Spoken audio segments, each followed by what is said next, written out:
As you know, Microsoft Word has an automatic numbering feature called bullets and numbering. Besides automatic numbering in the form of numbers or letters, we can also use symbols for numbering in Word. It's very easy. Watch this tutorial to the end to learn how. Before that, subscribe to this channel to get notifications about new videos from us, and click the like button if you enjoyed this tutorial. Thank you. First, create a list. We'll then add a check mark in the box next to it, then select all the text in the list.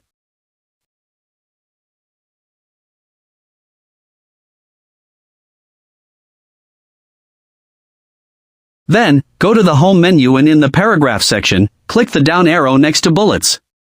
Several bullet options will appear. Select the check mark inside the box. This will automatically display the check mark inside the box. To enlarge the check mark inside the box, click one of the check marks in the box. This will select all the check marks, then resize it as you normally would in Word. How easy was it? I hope this tutorial is helpful. See you in the next video.